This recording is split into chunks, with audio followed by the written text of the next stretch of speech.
Halo sahabat Jari Plawice, saya mau bertanya kepada kalian, apakah kalian suka dengan Magnus Carlsen ataupun melihat langkah-langkah yang dilakukannya, kalian fansnya, atau malah sebaliknya? Kenapa sih dia selalu menang ataupun mudah mendapatkan sebuah kemenangan? Di pertandingan kali ini ada tantangannya saat menghadapi Clementi Seghef. Di Chesscom Title Cup 2024 saya angkat videonya dan saya analisis bagaimana serangan ataupun setiap langkah yang diberikan oleh kedua pemain. Siapkan konsentrasi tinggi. Dan untuk memulai, jangan lupa tombol subscribe dan nyalakan juga loncengnya. Selamat menyaksikan. Di sini Clementi Seghef memulai dengan langkah yang jarang dilakukan. Kadas opening dimainkan pion ke-4. Bagaimana Magnus merespon? Langsung memainkan pion center, menempatkan ke D5. Putih pion ke D4, lalu hitam kuda ke F6. Saat putih memainkan kuda ke C3, lihat Magnus Carlsen mengajak pertukaran di lini center. Langkah berikutnya Clementi Seghef mengabaikan hal tersebut. Dia memainkan pion ke E4, memberikan Magnus pilihan. Responnya, pion dipukul oleh kuda. Kuda pukul kuda dan disambut oleh pion. Permainan pun berlanjut. Di sini ada keuntungan bagi putih. Ya, pion bisa advance ke depan, bisa nanti disokong oleh pion ke C4 jika memungkinkan. Tapi setelah Magnus pion ke A6, ini adalah hambatan untuk laju gajah. Karena apa teman-teman? Jika kita pelajari, sementara kita mundurkan kembali pion A ke A7, berharap bisa langsung terburu-buru memainkan pion ke E6, maka keuntungan akan didapatkan oleh putih, langsung menempatkan gajahnya ke C4. Karena apa? Jika posisi ini terus dilanjutkan, pion pukul pion dan disambut oleh gajah, walaupun terlihat di sini, kuda bisa dikeluarkan, tetap saja teman-teman, kuda tersebut dipukul tempo skak. Ya, konsekuensinya apa? Setelah pion memukul gajah, terjadilah pertukaran menteri. Hitam tidak bisa lagi memiliki hak untuk rokade. Setelah itu, gajah ditempatkan ke F4, signifikan buah putih lebih unggul di sini. Karena perwiranya lebih siap untuk melakukan serangan ke depan. Maka dari itu, Magnus Carlsen langsung mengantisipasi pion ke A6.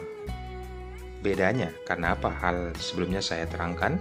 Di sini, penempatan gajah ke F4 barulah Magnus Carlsen memainkan pion ke E6. Ceritanya sudah berbeda. Malahan Clementi Seghef memukul pion tersebut dengan pion, membiarkan dirinya tidak memiliki hak untuk rokade, mengajak permainan tanpa menteri. Setelah menteri pukul menteri disambut oleh benteng, apa konsekuensi yang didapatkan? Magnus Carlsen langsung memukul pion dengan gajah. Dan di sini kuda ditempatkan ke H3, tujuannya jelas nanti ke G5, manuver untuk mengancam gajah petak terang. Diantisipasi langkah tersebut melindungi kotak G5. Gajah mundur, manuver kembali nanti kuda ke F4 jika memungkinkan. Dan benar saja teman-teman, setelah hitam memainkan kuda ke C6, putih kuda ke F3. Selanjutnya, pion tersebut dipukul. Clementi Seghef menciptakan hal ini dan Magnus mengiyakannya. Kenapa? Pion tersebut diambil dan mencoba menjebak gajah.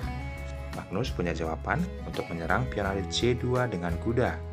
Langkah benar yang dilakukan oleh Clementi Seghef. Yaps teman-teman, telah memikirkan dan tepat, benteng ke D2. Ancaman kepada gajah tak terhindarkan. Walaupun terlihat di sini ke B1 ada raja, ke D1 tetap langkahnya tepat. Benteng mengajak pertukaran diabaikan oleh putih. Raja tetap mendekat kepada gajah.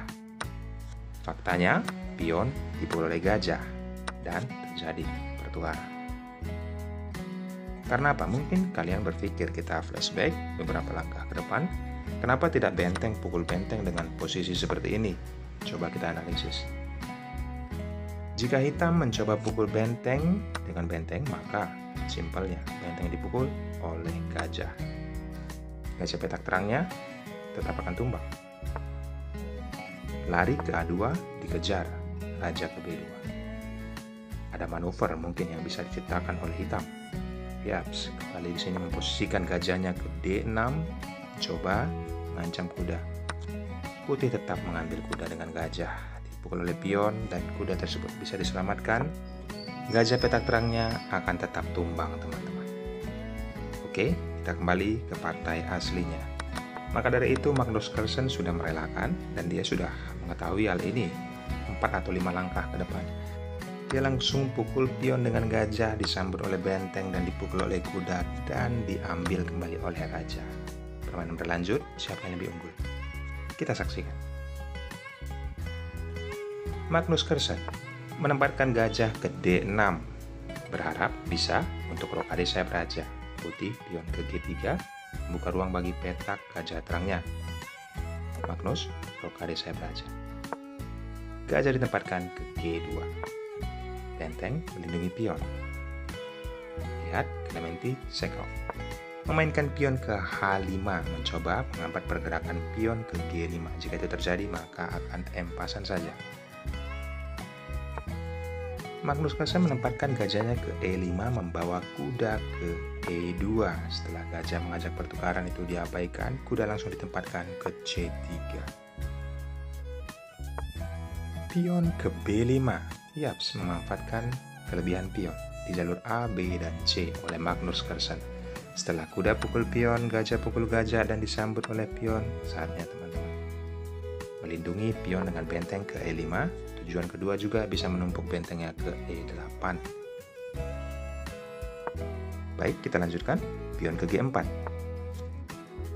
Dengan tujuan awal, benteng sudah bertumpuk, diancam oleh kuda. Kuda kembali. Di sini manuver ke F5. Ada pion mengancam, simpelnya pion pukul pion dan disambut oleh pion. Yaps, benteng memukul pion. Kenapa? Coba kita analisis. Kita kembali. Jika kuda yang memukul, lihat teman-teman, raja ke G7 mengancam kuda. Benteng tetap harus melindungi kuda. Apa yang bisa diperbuat oleh putih? Mungkin menggeser rajanya ke D2. Ada benteng memukul pion. Yaps, ada ancaman, mengancam raja dan mengancam gajah. Gajah mencoba mengancam benteng, tetapi tetap tempo skak, raja naik dan skakmat benteng ke E3. Hal sederhana, tetapi ini harus kita analisis teman-teman, agar kita mengetahui langkah alternatif apa yang terbaik. Apakah Clementi Chekhov sudah melakukan hal yang terbaik? Kita pakai rekomendasi dari komputer. Langkah aslinya, benteng memukul pion, raja bergeser ke F7. Tapi sebentar, kenapa tidak pukul kuda dengan kondisi seperti ini? Jika itu terjadi, putih akan mendapatkan keuntungan. Benteng pukul benteng, disambut oleh benteng. Lihat, raja dan benteng satu diagonal. Gajah langsung mengepin benteng. Terlihat, jika raja merapat, ada pion pukul pion, benteng akan tumbang. Dilanjutkan 100%, putih akan menang teman-teman. Oke, kita kembali. Langkah aslinya dengan posisi benteng telah pukul pion yang ada di H6, hitam raja ke F6. Ini langkah yang dilakukan oleh Magnus Carlsen. Kemudian Chekhov melakukan tempo skak oleh benteng, raja naik ke F6, kuda ditarik ke G3. Lihat, apakah langkah ini sudah benar? Coba kita lihat rekomendasi dari komputer dengan posisi seperti ini. Komputer menyarankan kuda ke H4. Kenapa? Setelah benteng memukul pion, ada pion maju tempo skak, mengorbankan diri dan diambil oleh raja. Kuda kembali tempo skak, raja ke F4, lalu kuda manuver ke D2. Ini bedanya. Nanti kita jalankan partai aslinya. Setelah benteng mengancam gajah. Yap, sebelumnya kita ambil langkah benteng dulu tempo skak, barulah gajah ke B7. Walaupun signifikan di sini ada keunggulan pion ya, dan kualitas yang dimiliki oleh hitam. Tapi dengan kondisi sulit pun ada rekomendasi dari komputer yang untuk dilangkahkan jika posisi seperti ini. Faktanya Clementi Chekhov memainkan kuda ke G3.